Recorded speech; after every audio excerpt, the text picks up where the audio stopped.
All right, let's talk about ethers and thiols. Ethers have a long history, and in fact, diethyl ether has anesthetic properties.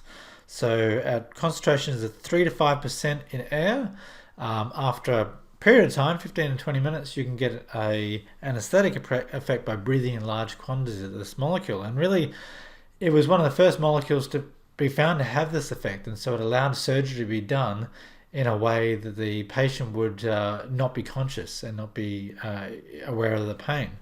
In fact, it was used way back in 1846 in a public demonstration of its use as an anesthetic by a surgeon who performed the surgery in front of the public.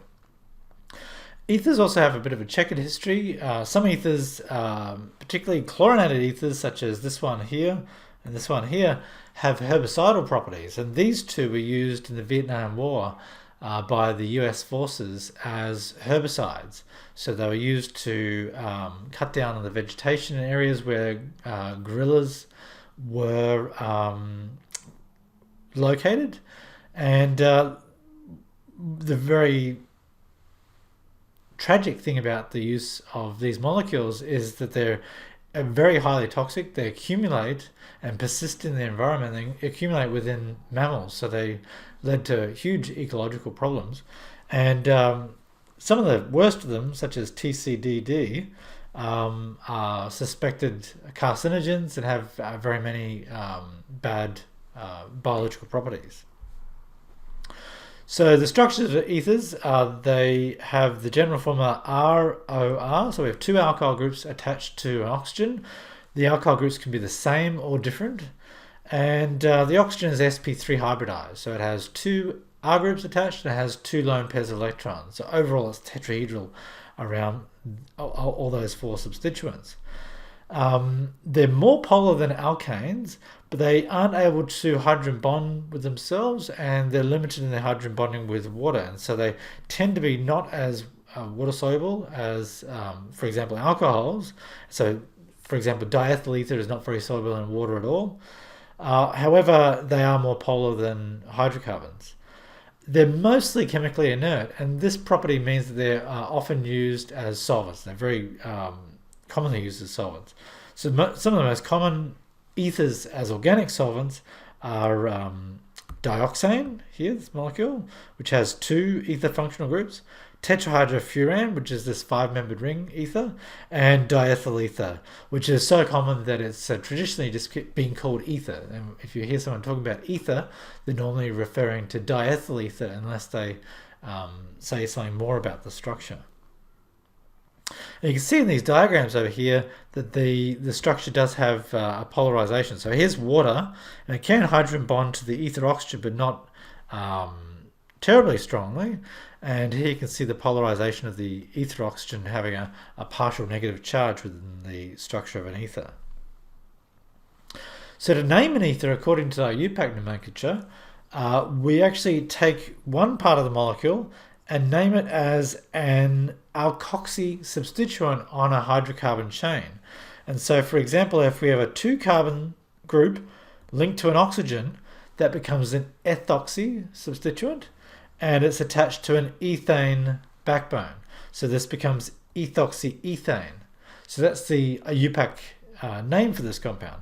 The common name is diethyl ether, and so this comes from the two groups attached to the oxygen both being ethyl groups.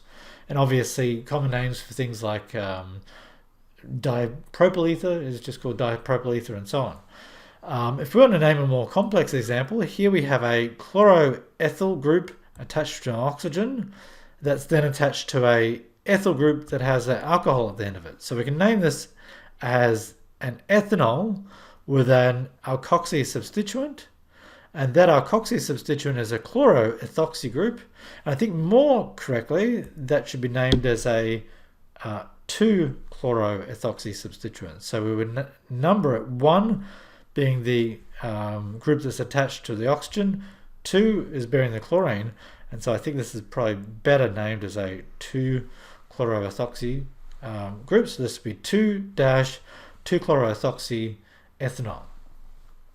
We can have cyclic groups attached to the oxygen. So in this case, we've named one substituent the propoxy group that is attached to a cyclopentane, so it becomes propoxy cyclopentane. Their general reactivity resembles hydrocarbons. They're not very reactive at all. They don't normally react with acids or bases or nucleophiles or electrophiles, but they can be cleaved by very strong acids, particularly hydrobromic acid and hydroiodic acid. So, for example, diethyl ether, if you treat it with hydrobromic acid, will convert one of those ethyl groups into ethyl bromide, and the other ethyl group will form ethanol. If we treat diethyl ether with enough hydrogen bromide, we get the alcohol that's originally produced being converted to bromoethane or ethyl bromide, and so we get two nucleophilic substitutions happen. Let's look at thiols. They're not related to ethers, but they're just another functional group that we'll cover in this video. So thiols are the sulfur analogues of alcohols. They have similar properties in some ways. So they're both group 6, so they have similar valency. You can also form similar functional groups from thiols, so we can make thioethers, thioamides, thioesters, thioketones, and so on. The thiol itself has a sulfur hydrogen bond, a sulfhydryl group, and because sulfur is not as electronegative as oxygen, it's like a pared down alcohol in some ways. So they can participate in hydrogen bonds, but they won't be as strong as the hydrogen bonds of an alcohol. Now, one of the most important properties of thiols is that they, to humans, are particularly strong smelling. So low molecular weight thiols that are volatile have really strong and normally unpleasant odors. And so ethane thiol, isobutyl mercaptan, and 2-mercaptoethanol, all these molecules have quite strong unpleasant smells. In fact, they can be used for advantage. So natural gas and hydrocarbon gases that are used for cooking and so on do not naturally have a smell. We can't detect them as humans. And so we actually dope them with a small amount of a very strongly smelling thiol. The one that's normally used is tert-butyl thiol.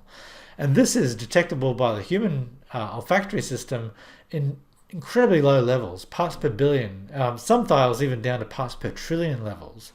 And so tiny amounts of this are put into the natural gas so that you can smell when there's a leak, and so we don't end up with large concentrations of gas accumulating without anyone knowing about it. However, many sulfur-containing compounds are also present in foods at extremely low levels, and at very low levels, many of these compounds can actually have a pleasant flavor or add to the flavor or smell of particular foodstuff. So things like onions and garlic, even coffee, mushrooms, and things like grapefruits have sulfur-containing compounds that add the characteristic smell and flavor of those particular foods. One of the most important reactions of thiols is they can be oxidized. So thiols can be oxidized to many different other functional groups, but the most important is they can be oxidized and in the process react with themselves to form dimeric disulfides. So we call these structures here disulfides, and they're very important in biology. So that's a disulfide.